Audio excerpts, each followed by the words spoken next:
미국에 질병통제예방센터가 있어요. 여기에서 손 씻기만 하는 것도 아주 효과적인 감염을 예방한다. 이런 내용을 소개하고 있습니다. 그래서 2008년도 유엔에서 세계 손 씻기 날을 정했습니다.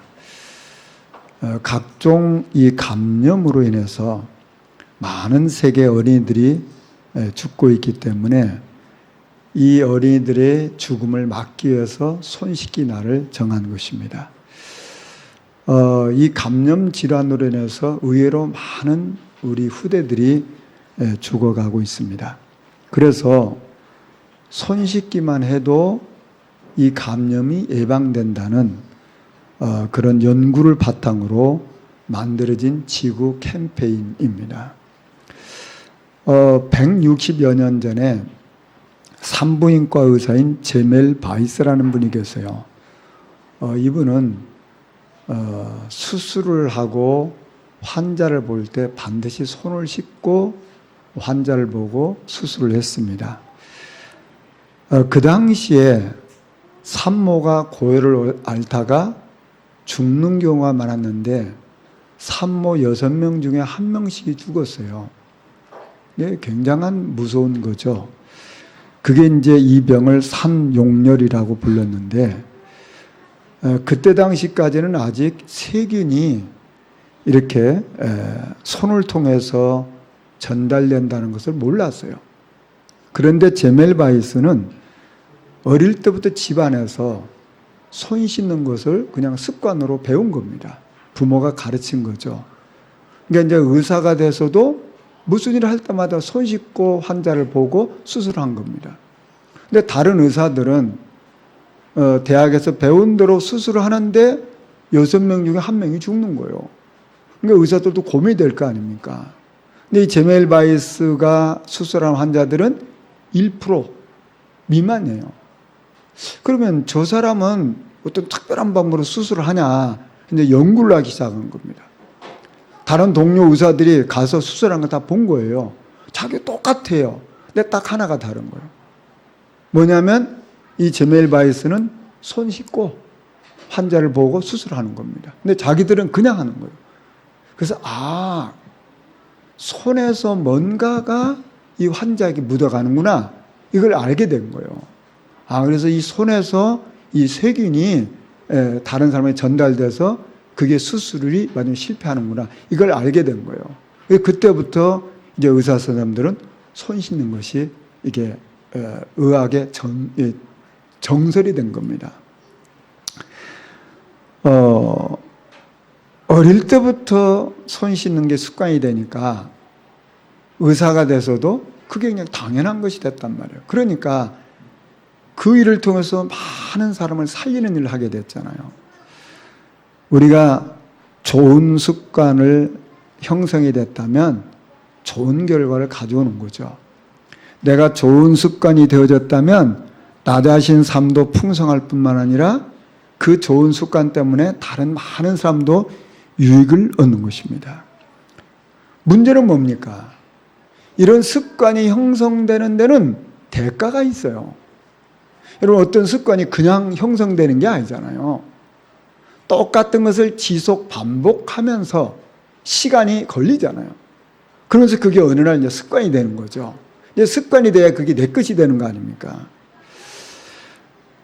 왜 우리 교회는 말씀을 듣고 또 듣고 반복해서 듣고 또 암송을 하고 또 쓰고 묵상하고 이렇게 하나요? 몰라서 그런 겁니까? 아니거든요. 왜 우리가 하나님의 말씀을 또 듣고 묵상하고 암송하고 기록하냐 그 말이에요. 그게 나에게 완전히 각인돼서 내 것이 돼서 그게 습관이 되고 내 삶이 돼야 된다 그 말이에요. 그게 내 삶이 안 되어지면 실제 상황에서 그게 적용이 안 되는 거예요. 우리가 생각하는 것, 말하는 것, 행동하는 것, 이거 하나하나가 사람을 살리는 생각, 사람을 살리는 말, 사람을 살리는 행동을 한다는 게 머리로는 이해가 되지만 실제가 잘 안 되잖아요. 그 왜요? 그 습관이 안 돼서 그런 거거든요. 우리 인생을 살아가면서 내가 생각하는 것이나 말하는 것이나 행동하는 것이 나를 통해서 사람들이 살아나고 힘을 얻고 소망을 얻는다면 그게 얼마나 복된 인생입니까? 저와 여러분이 이런 삶의 습관이 반드시 형성돼야 될 줄 믿습니다. 여기까지는 좀 시간도 걸려요. 노력도 필요하다 그 말이에요. 그러나 우리 낙심하지 않고 다시 반복하게 되면 어느 날 저와 여러분 인생이 사람을 살리고 사람을 세워주고 사람에게 소망을 주는 그런 축복의 사람이 된다 그 말이에요. 사람은 누구에게나 좀 자랑하고 싶은 그런 욕구가 있는 것 같습니다. 세상에서는 자랑할 것이 많은 사람을 부러워하잖아요. 또 자랑할 것이 많은 사람을 우리는 성공했다고 말하지 않습니까? 그러면 자랑하는 게 어떤 것을 주로 자랑합니까? 내가 손으로 만질 수 있고 눈으로 볼 수 있고 마음으로 느낄 수 있는 그게 자랑거리 아닙니까? 자랑할 것이 많다는 건 참 좋은 거죠. 또 우리도 살아가면서 자랑할 것을 많이 만들어낸다면 그건 복 있는 거 아니겠습니까? 그런데 나는 날마다 죽는다고 고백하는 사람이 있어요. 그는 자랑할 것이 많았던 사람입니다. 그는 많이 배웠어요. 많이 배웠으니까 아는 게 많잖아요. 그 아는 것이 많았는데 그리스도를 몰랐어요. 너무 많이 알아가지고. 세상에 좋은 경험들이 많아요. 그런 그 좋은 경험들이 분명히 복된 건데 자랑할 만한 것인데 그런 경험들 때문에 그리스도를 몰라요. 좋은 배경에서 자랐어요. 여러분 좋은 가문에서 좋은 배경에서 자란 거 축복 아닙니까? 근데 좋은 배경에서 좋은 가문에서 자라다가 보니까 그리스도를 모르는 거예요. 그래서 바울은 고백하기를 나는 날마다 죽는다고 해서 왜 내가 날마다 죽어야 됩니까? 나도 모르게 내가 배운 거, 내가 경험한 거, 좋은 거 그것 때문에 그리스도를 몰랐어요. 그게 바울의 고백이라 그 말이에요. 자기는 세상에 부러울 것이 없이 살아왔던 사람인데 그건 축복 아닙니까? 그런데 그것 때문에 그리스도를 모르는 거예요. 그래서 바울은 내가 가지고 있었던 그 소중한 것 사람들이 바라는 걸 날 배설물처럼 여긴다고 고백했어요. 왜 그랬습니까? 바울은 자기가 가진 거, 공부한 거, 경험한 거 그리고 자기의 어떤 좋은 배경 이런 것들이 자기 속에 남아 있어가지고 그리스도를 모르는데 그런 것들이 결정적인 역할을 했다 그 말이에요. 저와 여러분의 인생은 어떻습니까? 우리가 많이 배운 것은 축복 아닙니까? 많이 가진 것은 축복이잖아요. 많은 경험한 건 축복 아닙니까? 그런데 만약에 우리가 가진 거, 경험한 거, 우리가 누린 거, 축복받은 거, 응답받은 거 그것 때문에 그리스도를 모른다면 그것은 성공 아닙니다. 그건 축복 아니라 그 말이에요. 그건 응답 아니라 그 말이에요. 여러분 우리가 잘못하면 내가 아는 것, 경험한 것 가지고 배운 것 가지고 그리스도를 판단할 수 있잖아요. 내가 조금 경험한 것 때문에 그리스도를 더 모르게 만드는 장본이 될 수가 있잖아요. 그래서 바울은 나는 날마다 죽는다고 고백했어요. 왜요? 나도 모르게 자꾸 옛날 배운 게 나오거든. 내가 경험한 게 자꾸 나온다 그 말이에요. 이것 때문에 내가 그리스도를 몰랐단 말이에요. 그래서 나는 날마다 죽는다고 고백했어요. 그 바울 가슴 속에 뭐가 있습니까? 그 죄가 있잖아요. 그 죄가 뭡니까? 무슨 못된 짓 한 그런 죄를 지은 겁니까? 바울이. 무슨 윤리적으로 도덕적으로 못된 짓을 한 겁니까? 바울의 죄는요. 자기가 주인 된 거예요. 여러분 죄 중에 죄가 뭔지 아십니까? 못된 짓 한 건 물론 죄예요. 나쁜 짓 한 건 물론 죄입니다. 근데 성경은 그걸 말하는 게 아니에요. 하나님을 안 믿고 나를 믿는 거예요. 내가 주인인 거예요. 그게 죄라 그 말이에요. 그 죄가 얼마나 끈질기고 심각한 것인지 예수님이 이 땅에 오셔서 십자가에 못 박혀 죽지 않으면 그거 해결할 수가 없는 거예요. 이게 죄예요. 결국 죄라는 게 뭡니까? 하나님 안 믿는 거잖아요. 나를 믿는 거잖아요. 그 배후에 뭐가 역사하는 겁니까? 사단이 역사하는 거잖아요. 그러니 이 죄를 인간의 어떤 방법으로 해결할 수 있습니까? 율법으로, 선행으로, 과학으로, 종교로 해결할 수 있냐 그 말이에요. 오직 그리스도 한 분밖에 해결할 수가 없는 거예요. 이 죄 문제는 오직 그리스도의 피로만 해결되는 거예요. 그래서 바울은 나는 죄인 중에 괴수라고 고백한 거예요. 내가 과거에 내 율법으로, 내 노력으로, 내 방법으로 이 죄로부터 구원받을 수 있다고 착각한 거 아닙니까? 근데 내가 알고 보니까 내가 죄인 중에 괴수구나 말이에요. 내가 가진 의로 남을 판단하고 말이에요. 남을 정죄하고 말이에요. 나는 옳고 너희는 잘못됐다고 정죄하던 사람 아니냐 그 말이에요. 그래서 예수 믿는 사람 감옥에 가두고요. 핍박했던 사람 아니에요. 그의 고백입니다. 나는 죄인 중에 괴수다. 정말 그리스도 아니면 나는 이 죄로 말미암아 저주받아야 될 사람인데 그 그리스도로 말미암아 내가 해방됐다 그 말이에요. 저와 여러분의 인생에 이 바울의 고백이 저와 여러분의 고백이 될 수 있습니다. 자, 그래서 예수님께서는 그 소중한 제자들 감람산에 불러 모았어요. 40일 동안 하나님 나라의 일을 말씀하시고 그들을 현장에 보낼 때 마지막으로 예수님이 주신 메시지예요. 그 마지막으로 주신 메시지가 뭡니까? 예루살렘을 떠나지 말아라. 아버지 약속은 기다려라. 몇 날이 못 되어 성령으로 세를 받으려고 했어요. 왜 그렇습니까? 우리 인간의 방법으로 안 된다 그 말이에요. 인간의 노력으로 안 된다 그 말이에요. 하나님의 성령의 역사 속에 들어가지 않으면 우리 인간은 절대 안 된다 그 말이에요. 영적으로 하나님이 역사하셔야만 된다 그 말이에요. 여러분, 저와 여러분이 혹시 불안하고 염려하고 짜증나고 화가 나면요, 그게 내 뇌를, 뇌 세포를 파괴한다고 합니다. 이건 현대 의학에서 지금 찾아낸 거예요. 우리가 하나님 앞에 감사하고 기뻐하고 행복하고 충만할 때 눈에 안 보이지만 우리 뇌에 있는 수천억 개의 그 세포들이 살아나고 힘을 얻는다는 거예요. 우리가 하나님 앞에 기도하기 위해서 잠깐 눈을 감아도 우리 뇌에는 굉장한 힘을 얻고 평안을 얻는다는 거예요. 이게 사람들이 모르고 있을 뿐이에요. 그래서 사람들이 기도를 모르는 거예요.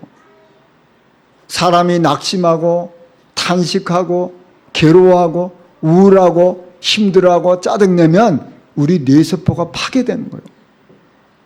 그런데 우리가 하나님 앞에 감사할 때, 찬양할 때, 기도할 때, 우리가 말씀을 들을 때 눈에 안 보이지만 우리 뇌세포들이 엄청난 힘을 얻는 거예요. 영혼이 살아난다 그 말이에요. 이거 사람들이 모르고 있잖아요. 이걸 우리가 알게 되면 어떻게 되겠어요? 우리가 생각나는 모든 것을 기도로, 우리가 듣는 모든 말을 기도로, 우리가 보는 모든 것을 기도로 바꾸게 되겠죠. 자, 우리가 이렇게 말씀 듣고 찬양하고 기도할 때 우리 영적인 힘을 얻게 되고 뇌가 살아나게 되면 어떻게 되겠어요?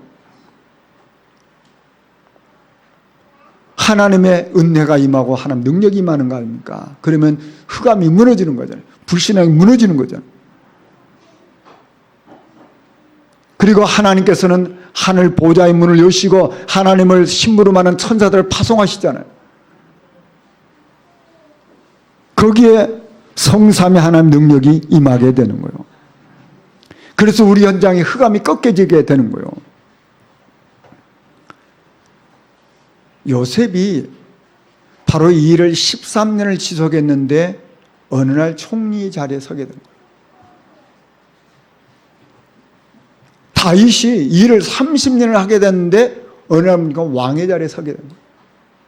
모세가 일을 40년을 하게 됐는데 어느 날 출애굽의 역사에 주역이 됐어요.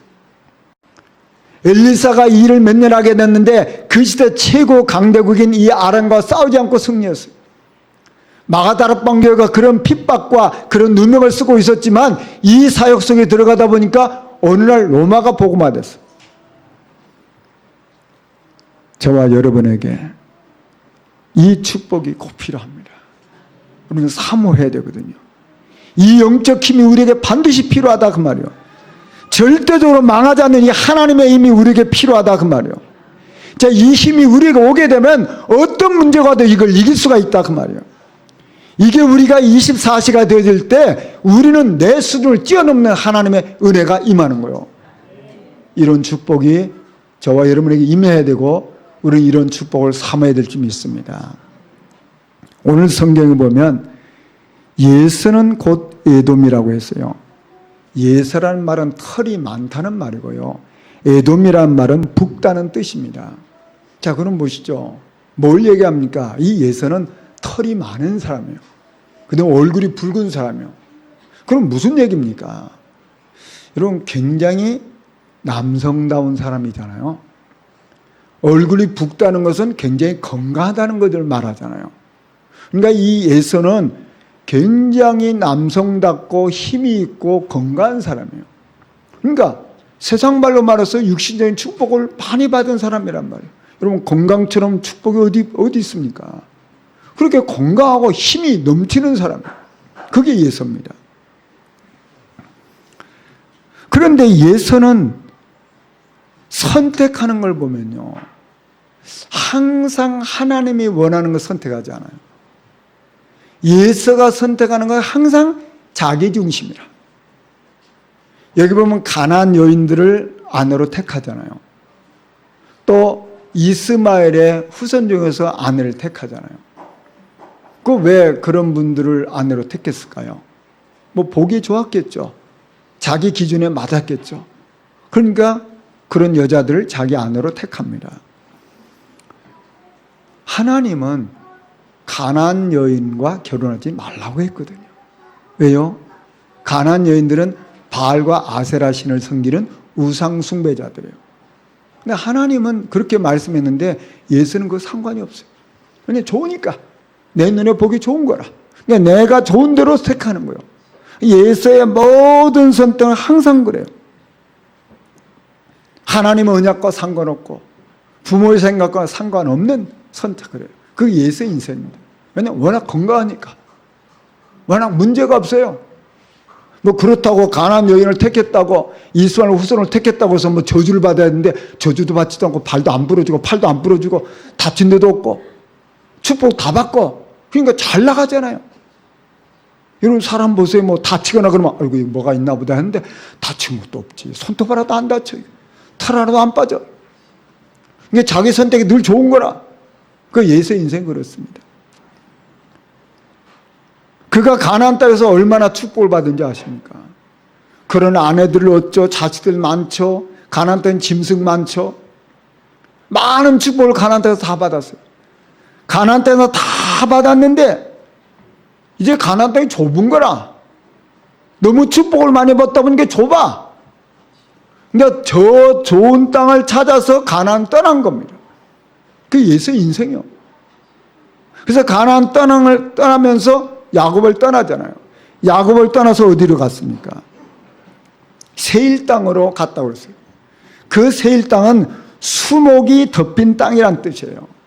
그러니까 나무가 가득하다는 말은 풀이 많다는 거 아닙니까?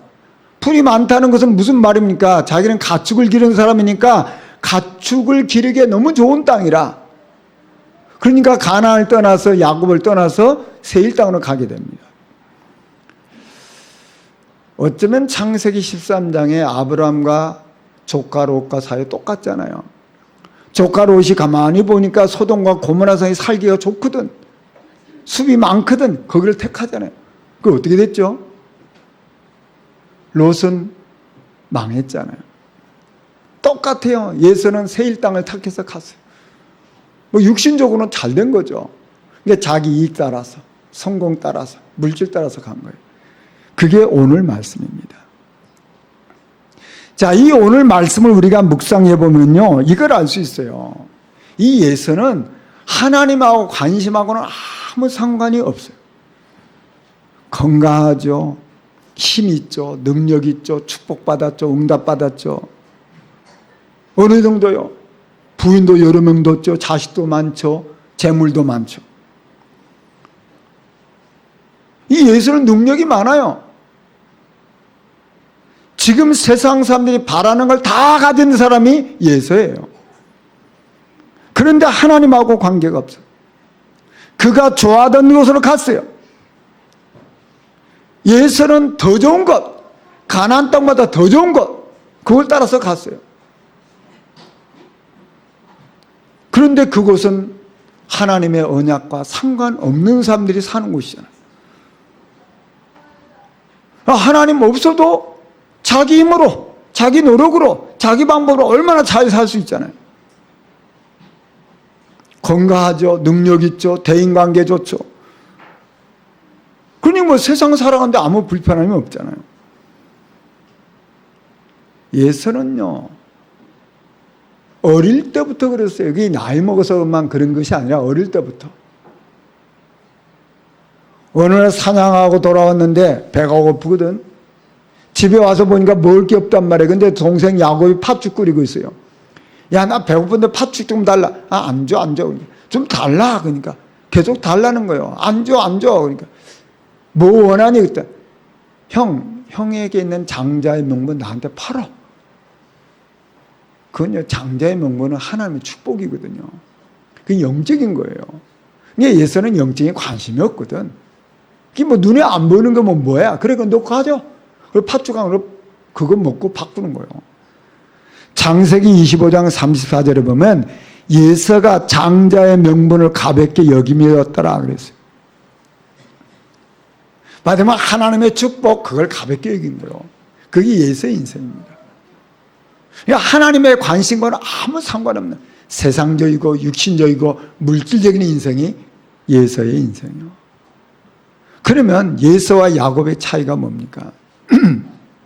야곱은 부족한 사람이에요. 연약한 사람이에요. 자기가 살 수 있는 방법은 하나님을 의지하는 것밖에 없어요.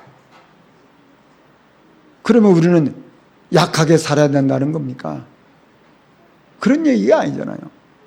야곱의 인생은 하나님을 바라보며 살았다고 말이에요.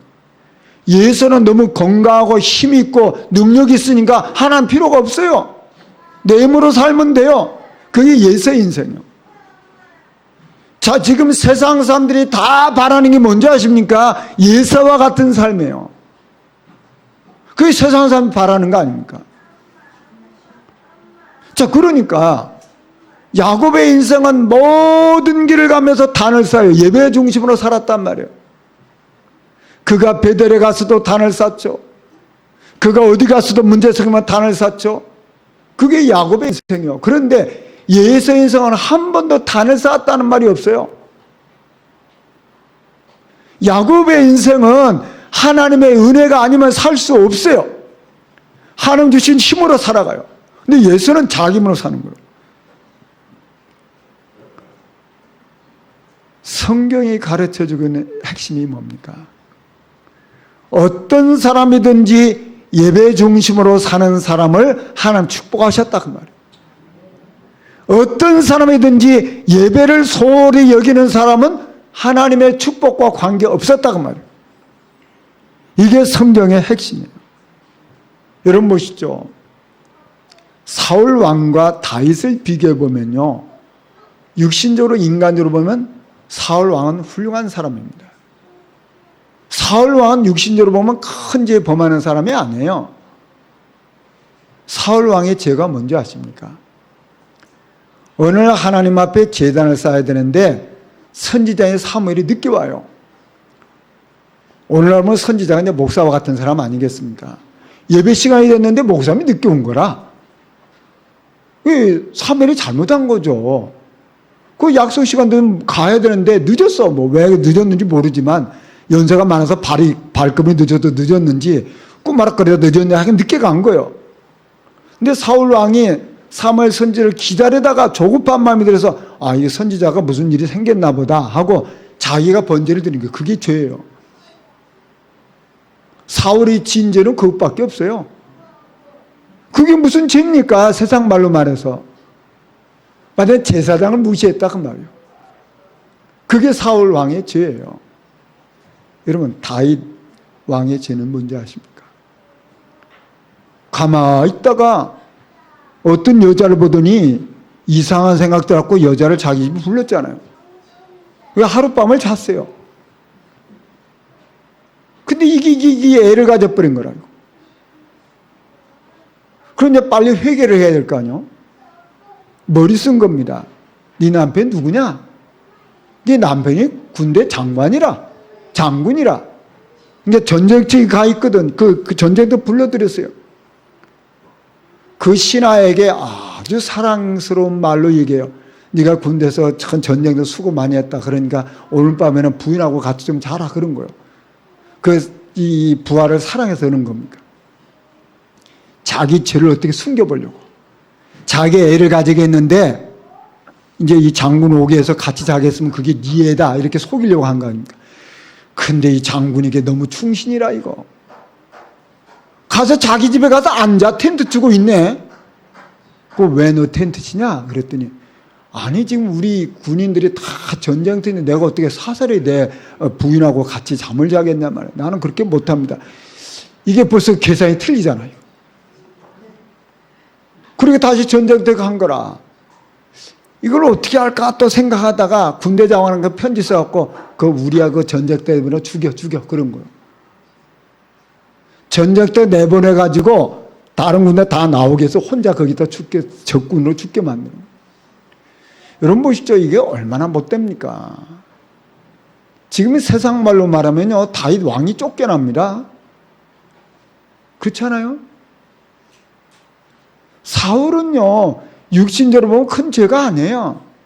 그런데 하나님은 다윗을 축복하고 사울을 완전히 망하게 했어요. 왜 그런지 아십니까? 다윗의 인생은 그의 인생이 연약하고 허물이 많지만 오직 하나님을 바라보는 인생이고요. 사울은 하나님 상관이 없어요. 다 자기 중심으로 사는 거예요. 얼마만큼 자기가 강하냐? 자기 자식 왕시키고 그 손주 왕시키려고 하는 사람이에요. 그게 세상 사람이 원하는 거 아닙니까? 내 자식 축복받고 내 손주까지 축복받는 거, 그거 세상 사람이 원하는 거 아니겠어요? 그 일을 방해할 사람이 누구냐? 다윗이라. 그러니까 다윗 죽이려고 한 거 아닙니까? 그러니까 세상 사람 볼 때는 사울 왕이 훨씬 훌륭해. 근데 하나님하고는 상관이 없어요.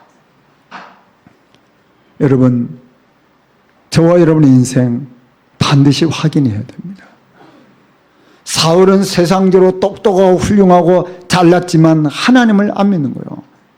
근데 다윗의 고백을 보세요. 나의 힘이 되신 여호와여 내가 주를 사랑하나이다.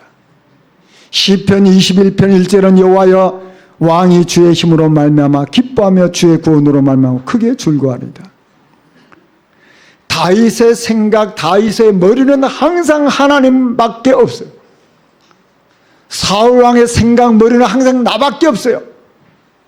그게 하나님 보셨더니 악한 거라 그 말이에요. 다윗은 하나님 성전 지은 준비를 다 했고 하나님께 영광을 돌렸습니다. 여러분, 야곱의 인생은 항상 단을 쌓는 인생이었어요. 예수는 한 번도 단을 쌓은 적이 없어요. 왜요? 하나님 안 믿어지니까. 야곱의 인생은 항상 단을 쌓았어요. 왜요? 하나님 살아계시니까. 이게 예수와 야곱의 차이입니다. 그렇다면 예수와 야곱의 근본적인 차이는 어디에서 있습니까? 그 근본적인 차이가 바로 영적인 상태입니다. 예수의 인생을 보면 전체 어릴 때부터 인생 전체가 인본주의라.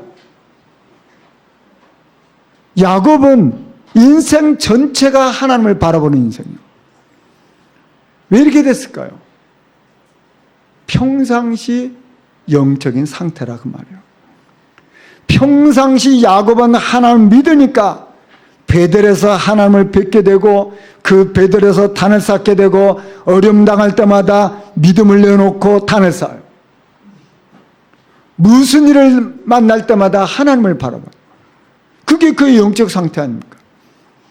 예수는 언제든지 자기 힘을 믿어요. 자기를 믿어요. 그러니까 단 쌓을 이유가 없잖아요. 여러분, 저와 여러분의 영적 상태가 어떤 상태입니까? 이게 저와 여러분의 미래입니다. 우리가 성경을 보면요, 홍해 앞에서, 요단 앞에서, 여리고 앞에서 사람들의 영적 상태가 금방 나타납니다. 어떤 사람은 홍해 앞에서, 요단 앞에서, 여리고 앞에서 하나님 바라봐요. 근데 그 앞에서 원망하고 불평하고 하나님 앞에 대적하고 모세에게 대적하고, 그거 왜 그런 줄 아십니까? 영적 상태거든요.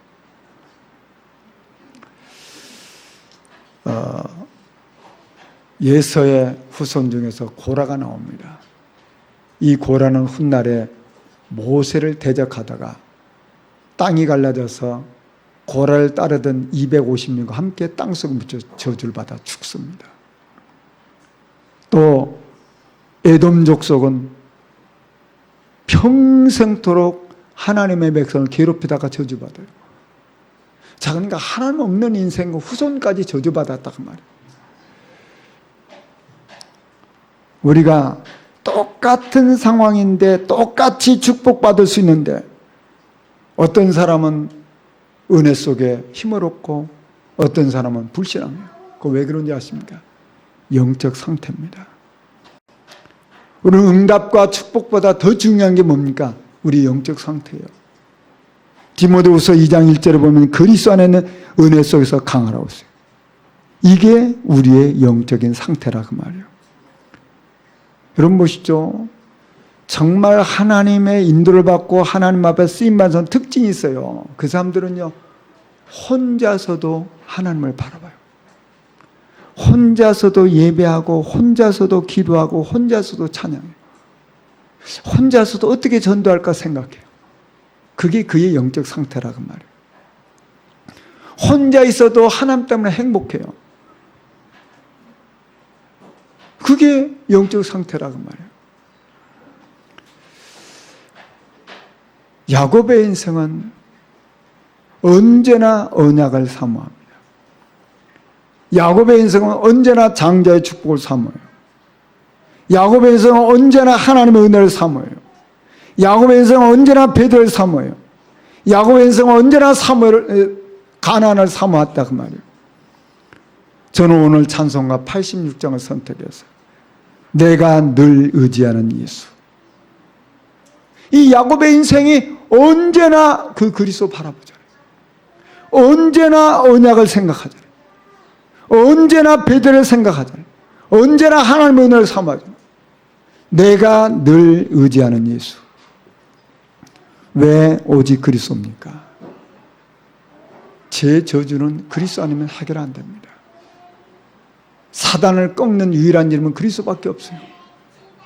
지옥의 권세를 깨트린 것은 그리스도밖에 없다 그 말이에요. 우리는 이 세상 사람들이 지금 그리스도 몰라서 방황하고 있어요. 소망이 없어요. 이분들에게 내게 임한 그리스도 전해야 돼요. 이게 우리 인생 아닙니까? 우리 성도님들이 기도해 주셔서 제가 3주 동안 그 치유 프로그램에 참여하고 왔잖아요. 근데 거기 이제 한 40여 명 이렇게 사람들이 있는데 사람이 많다 보니까 이제 팀이 이렇게 몇 명씩 묶어갖고 팀이 있어요. 이제 즙을 먹는데 같이 앉아서 이제 그걸 마시면서 얘기도 하고 그러는데 거기 저희 같은 팀에 여자 집사님 한 분이 계신데 왜 사람이 이렇게 좀 겉으로 볼 때는 건강해 보여요. 젊은 분인데 좀 이렇게 뭐 삶도 좀 이렇게 윤택해 보이고 그런 분이에요. 근데 이제 뭐 얘기를 하다 보니까 보기하고 다르게 병이 심각해. 2년 전에 유방암 수술을 받았어요. 근데 2년을 지난 동안에 또 병원에 갔더니 암이 이 임파선으로 전이가 된 거예요. 그리고 또 골반뼈까지 전이가 된 거예요. 의사 선생님은 1년, 앞으로 1년 살 수 있다는 거죠. 이제 병원에서 수술을 받고 이렇게 항암 치료하면 어느 정도 됩니까? 2년 산대요. 그러니까 이분이 생각할 때 집사님인데, 아니, 그냥 살면 1년이고 뭐 수술 받고 지금 2년 산다는데 내가 그렇게 살면 삶의 질이 너무 떨어지지 않은 거냐. 현대의학은 한계가 있구나. 그렇게 이제 어떻게 하다가 보니까 여기로 온 거예요. 근데 이분이 자기 아들에게 유언을 해놨대요. 뭐 1년 산다고 유언을 해놨겠죠. 자기 남편은 유언을 해놨대요. 근데 이분이 그런 고백을 하는 거예요. 자기 집안은 원래 다대로 아주 불교의 독실한 그런 신자였대요. 근데 자기 아들이 7살 때에 자기가 절에다 데려다 줬대요. 아니죠, 교회에다가. 왜냐하면 절은 좀 멀어가지고 절까지 가려는 게 힘드니까 자기 집 가까운 곳에 교회가 있더래요. 애를 갖다 교회에 데려다 놓으면 나쁜 짓은 하지 않겠나, 그런 마음에서 그냥 교회에다 데려다 줬대요. 교회 나가라고. 자기는 절에 가지만. 근데 7살짜리 아이가 엄마 아빠도 안 나가는 이제 교회를 나가는데 얘에게 하나님의 은혜가 임한 거예요. 얘가 은혜를 받더니 자꾸 엄마한테 엄마 예수 믿어야 돼, 아빠 예수 믿어야 돼, 이렇게 된 거예요. 근데 이놈이 7살짜리가 믿음이 들어갔는데 애가 믿음이 확실히 들어간 거예요. 그래도 엄마 아빠를 계속 설득해갖고 이제 교회를 나가야 됐어요. 불교 독실한 집안인데. 그 다음에 이 할아버지, 할머니한테도 얘가 계속 얘기해갖고 할머니, 할아버지도 교회를 나가는. 그러니까 7살짜리 때문에 집안이 전부 다 예수 믿게 된 거예요. 그러니까 자기도 이제 예수 믿게 됐다고. 지금은 이제 복음도 깨달을까 됐는데, 얘에게 하나님이 어떤 은혜를 주셨냐면요. 지금 고등학교 2학년이에요. 그런데 엄마가 이제 그런 병이 들었잖아요. 근데 엄마가 이제 할 일을 잘 못하잖아요. 근데 애가 스스로 다 하는 거예요. 공부도 얼마나 잘하는지, 그 뇌과학 쪽에 얘가 관심이 많아가지고, 아주 뇌과학 분야에서 무슨 올림픽 같은 게 있나 봐요. 독일에 가서, 지난해 독일에 가서 얘가 금메달을 딴 거예요. 뇌과학 그런 그 무슨 대회가 있나 봐요. 그 금메달을 땄어요. 그러니까 이제 서울대 교수 한 분이 그걸 알고는 얘를 갖다 도와주는 거예요. 얘는 이제 대전의 영재 고등학교를 다니고 있는데 그 교수님이 도와주는 거예요. 근데 자기는 몸이 아프니까 애를 돌볼 수가 없는데 얘가 스스로 이렇게 인도를 받는데요. 또 그 얘기 하더라니까요. 목사님, 제 아들이요, 이번에 무슨 일 하게 됐냐면 국가에서 장학금 신청을 해가지고 장학금 혜택을 받게 됐대요. 그 장학금 뭐냐면 미국 가서 4년 동안 대학 공부를 하는데 학비 전체, 생활비까지 다 주는 그런 정부의 프로그램이 있답니다. 얘가 어떻게 수소문 했고 거기에 신청을 해갖고 거기에 된 거라. 목사님, 제가 몸이 아파서 엄마 노릇도 못하는데 내 아들이 이렇게 스스로 이렇게 한다는 거예요. 얘가 어릴 때 그 믿음이 들어가더니 자기가 봐도 희한하다는 거예요, 이게. 어찌 애가 믿음이 있어가지고 공부도 잘하지? 어디 흠잡을 데가 없다는 거예요. 그래서 얘를 갖다가 데려왔더라니까, 보니까. 데려왔고, 야, 너 엄마 가는 프로그램 일주일만 너도 좀 해봐라. 그래, 엄마를 이해하니까. 그 얘가 또 엄마 말을 잘 들으니까 와서 일주일 동안은 그거 같이 있더라고요. 제가 그거 보면서, 하나님, 우리 랩런트들을 이렇게 키우고 싶습니다. 그 소망이 생기는 거예요. 엄마가 잔소리 안 해도 스스로 하는 아이. 엄마는 병 들어갖고 자기 몸도 좀 수술하기 힘드니까 보통 집안 아이 같으면 엄마 같으면 이게 시험 들 텐데 애가 스스로 다 하는 거예요. 참 얼마나 이게 귀합니까? 참 저는 그래서 이게 한 아이에게 복음이 들어가면 이 아이를 통해서 앞으로 어떤 일을 하면 어떻게 하실지 모르겠구나, 이게. 그게 보니까 너무 귀한 거라, 이게. 그 집사님 고백이에요. 목사님, 하나님 제 생명을 연장시켜 준다면 제가 목사님 신학교 가고 싶습니다. 그러더라고요. 그 왜 신학 하시려고 하는데요? 하나님 나를 덤으로 살려주시는데 정말 전도하고 선교하고 싶다고. 그럼 일단 건강 회복된 다음에 연락합시다. 제가 그랬어요. 여러분, 오늘도 예수는 그리스도입니다. 우리에게 슬퍼도 예수는 그리스도예요. 우리는 죽어도 예수는 그리스도입니다.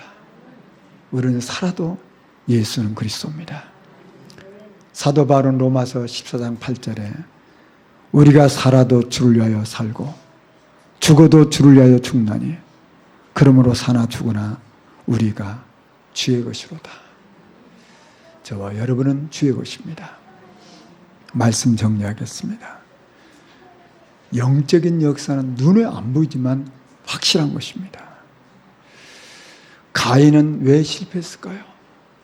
가나안을 떠난 겁니다. 그게 실패의 길입니다. 저와 여러분의 영적 상태가 가장 정상이 되어지면 저와 여러분 정인의 삶을 살게 되는 겁니다. 이런 축복 누리기를 주의 이름으로 축원합니다. 우리 말씀 생각하시면서 잠깐 기도하시겠습니다. 하나님,